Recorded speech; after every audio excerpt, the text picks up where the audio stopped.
We're back here with Bridgewater head football coach Mike Clark coming off an ODAC opening loss at Hampton-Sydney, and really, a game where you guys just couldn't quite catch up after they got two-point conversions on their opening 2 touchdowns, and then 3 separate occasions, once in the first, once in the second, once in the third quarter. You got within a point or two. Later on, had a couple chances, nice pass down to inside the 5-yard line when you probably should have scored a touchdown, but had to settle for a field goal that went off the upright, and then later on a failed 2-point conversion, on a second chance to get within a possession and maybe try to set up something at the end. So just a game where you guys could just never quite catch up. Well, I also think we learned a hard lesson there. I think we're not the type of team that can show up in an ODAC environment as balanced as the league is and not have your A game and expect to win. We have enough talent, we probably have enough speed that we were competing in it, but there's a difference between competing and winning.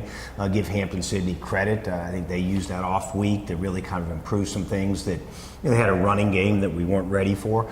They executed it very well, and their kids made some plays. As I told our kids after the game, the difficult thing is that took away the guarantee. Running the table is the guarantee in the ODAC.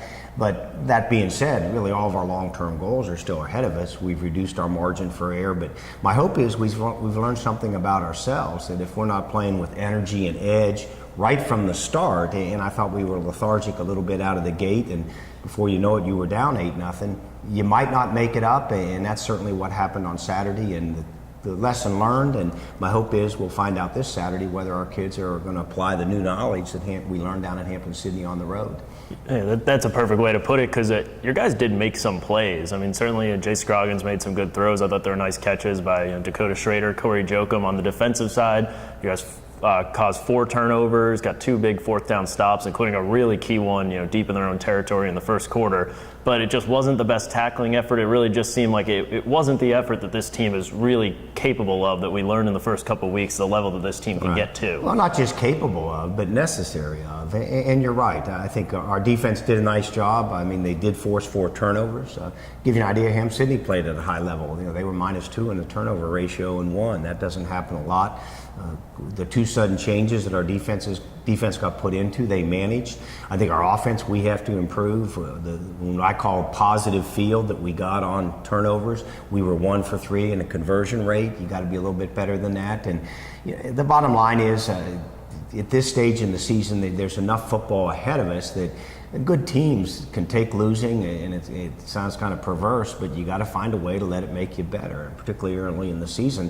That's critical. They learn to manage it. There's a difference between managing it and accepting it, and my hope is our kids have learned that, because we've got a big challenge coming in here this week, because Randolph-Macon had a similar game. They had a game against Shenandoah. They could have won. They lost by a score, and they're coming in here with the same things at stake that we have, and I'm looking forward to the challenge that they're going to bring here on Saturday. And they played on a Thursday night, and they've got 3 extra days of practice on me. So I'm working on the short week, or our team is, but that is an excuse. We've got to be ready at 2 o'clock on Saturday. So Randolph-Macon 2-2 right now. They are the defending ODAC champions. They've really sort of made their way on strong play on both lines, a really good running game last year with Trey Frederick. And it was really according to plan for them the first 2 games of the season. They only allowed 9.5 points per game.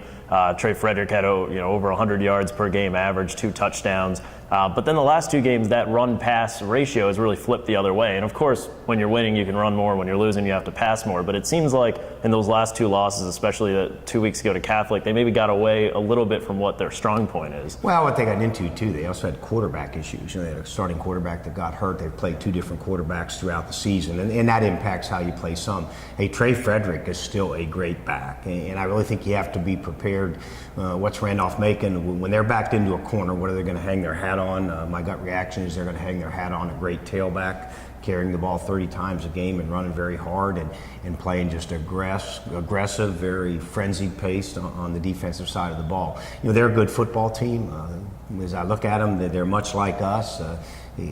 There's just no margin for error. There's not a team on our schedule left in the next 6 games that if we go out and take our edge, bring edge, have energy, bring our A game, that we're not capable of beating. But by the same token, there's no gimmies. The Prentice School is no longer on the schedule.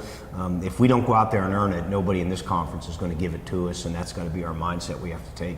And after a tough place to play last week at Hampton-Sydney, hopefully you guys are excited to be back here in the home crowd family weekend. It'll be a big crowd here Jobson Athletic Complex. Yeah, I think it will. It's a good Saturday for Bridgewater. It goes well beyond football. I like that we get to be a part of it, and certainly a Saturday afternoon with a win, Saturday evening to follow that is a great thing. And from a coach and a player, hopefully that's going to be tremendous motivation for us. And hey, I look forward to the atmosphere in the crowd, and hopefully it'll be a great day to be an Eagle on a lot of fronts.